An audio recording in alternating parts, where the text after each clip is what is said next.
I have to ask you as well, because we touched on it off air about Kundalini, and where did your interest come in for that? And you feel it was a strong part of your teachings today? Yeah, I'm very passionate about this topic, especially with the day and age we live in. I feel like there's only two real saviors in town for humanity, which are one, psychedelics, and two, Kundalini awakening. I feel like it's going to be such a pivotal part of humanity's awakening is that as our planet is shifting like it is and the vibration, the frequency is increasing, more people's Kundalinis are going to start to pop as they seem to be doing right now. And because of that, we're going to need better and more resources to help people understand this phenomenon and how to facilitate it and ground it. So for me, it began in 2019 to 2020. I started having what I call Kundalini symptoms. And I didn't know what it was at the time, but some weird symptoms were going on. And I started researching stuff of, okay, is this an ascension symptom or what's going on? And I found, some forums on Kundalini. I was like, oh yeah, I've heard about Kundalini awakenings, but I never really understood it. And I got really passionate about it to the point that I was reading every book I could find on the subject, read every Gopi Krishna book and so many more, and started to understand it also from a kind of law of one lens. I don't know how familiar you are with the law of one. I've heard you speak about it and other people speak about it, but I haven't dived in fully to the teachings. Okay. Are you familiar with the densities model at all? It was a question that I had here with the density versus dimension as well, which okay. I'm intrigued in. Because that'd be a great to get into the density, but also what is Kundalini, and I'm interested to know what your symptoms were as well, because I'm sure people listening today might be experiencing some of those things. Yeah. Well, this is all going to tie in together really well. Okay. Because the densities will help you understand how I came to see Kundalini and to see it from a more like metaphysical lens. It's really pretty amazing. So in the law of one, Ra, who's the entity being channeled, they're questioning Ra about this term that they use called densities. And so Ra explains how the universe is sort of a progressive sequence of the evolution of consciousness through these 7 density levels. And so the 7 densities correlate to our 7 chakras, our 7 energy centers. And so they're kind of like the chakras of the universe. You can think of it that way. And what they are is like the color wheel begins at red, orange, yellow, green, blue, indigo, violet. The color wheel is actually also a depiction of the way consciousness evolves and moves through stages, kind of like colors. So the first density correlates to the root chakra and is red, and that's the density of beingness or just existing, pure existence. So consciousness spends a few billion years in space-time existing as the 5 elements: earth, water, fire, air, space. And so those 5 elements interact for billions of years, right, until planets form around stars and harden and solidify, and oceans form and land. And then once those 5 elements have made a kind of stable structure, such as a planet, then consciousness moves into the second density, which is the sacral chakra, orange ray level.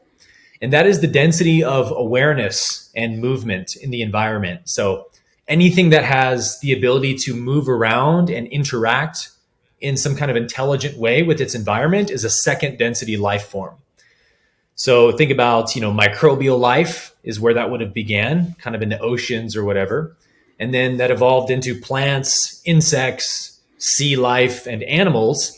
That whole spectrum is second density. So it's a really big spectrum, but you see how consciousness really levels up in how many different variables it has to deal with. In the first density, it's just the 5 elements interacting. Second density, now you're a plant in the soil. You got to put down roots and gain nutrients and grow and survive. And as an insect, as an animal, you're trying to not be eaten, and you got to reproduce. Like so many more variables in that second density. Well, eventually consciousness makes another level up into the third density, which correlates to the solar plexus chakra, the yellow ray. And that's, as we know, the chakra where the ego is finally created. And so the third density of consciousness is the density of self-awareness, where consciousness has gained enough experience in reality that now it can actually become self-aware. And that idea of I am, I exist is born in the mind. And so that's human beings, right? That's where humans are on that spectrum of third density. And so third density is, according to the law of one, the most challenging and difficult density level of the seven, because it's the density where the belief in separation is created. So if I exist, then I am this body, right? I'm the body is the belief. That means that I'm not you and you're not me. So you're a potential threat to my survival. You're a potential object I can acquire or possess or enslave, right? So in third density is where war and slavery and genocide and all these terrible things happen as consciousness is trying to learn and understand oneness. So third density goes on for a certain period of time, as we've seen it on our planet, until eventually consciousness increases its frequency enough to say, okay, it's true that we're all in seemingly different bodies, but it's becoming more clear that we are all of the same sort of essence or energy. You know, we're all one in some kind of universal way. And if we treat each other like we're one with each other, and we love each other, and we work together as brothers and sisters, then wow, life gets really good really fast. And that's the fourth density of the heart chakra, which is the density of love and understanding. So back to Kundalini, we are in that position now where humanity is transitioning from the third density level to a fourth density level or planet.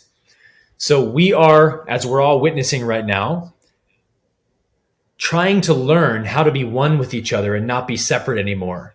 You know, the internet and so much technology like social media is joining humanity together, and we're kind of working out our differences. We're trying to overcome the whole enslavement game that's been played on our planet for so long. So there's a lot of big catalysts that humanity has to work through, but we are becoming a fourth density civilization where the awareness of oneness will be absolutely normal at a certain point, maybe in a few thousand years or something, but that's where we're headed. So what a Kundalini awakening is that every density level also has a corresponding energy body that has to come into activation to bring your consciousness to that density level. So the root chakra has the red ray body, the sacral chakra has the orange ray body, the solar plexus has the yellow ray body, and that's the one we're seeing right now on camera. This is our yellow ray body. And then the fourth density has the green ray body of the heart.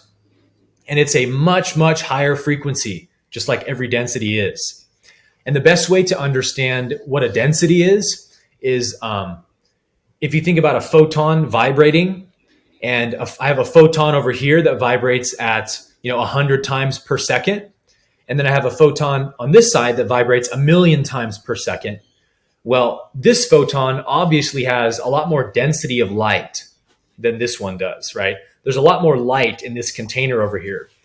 And so the more light that there is in a given space, the more information there is, because light is information. And so the more information is there, the more ability consciousness has to express itself. So as I kind of walked you through the first four densities, you can see that the densities model shows you the ability consciousness has to express itself at any given stage. So that's why your dog or your cat, they're a second density creature. So they have a very obviously different state of consciousness than you do, right? They can't talk with verbal language because they're not self-aware like you are conceptually. They can't formulate words and make meaning out of them because they're a second density life form. So the consciousness at their level can't move fast enough to process that much information. So we are moving from a third to a fourth density state. And what we've traditionally called a Kundalini awakening is actually the awakening of our fourth density energy in the nervous system, coming into activation and moving up the spine towards the higher chakras. And as we know, the higher chakras are the spiritual chakras that open up spiritual awareness and things like that. So basically, when a person has cultivated a certain level of spiritual development or a profound inner desire, let's say, a passion to know truth, to know God, to pursue something they love, anything like that can spark that dormant energy to awaken.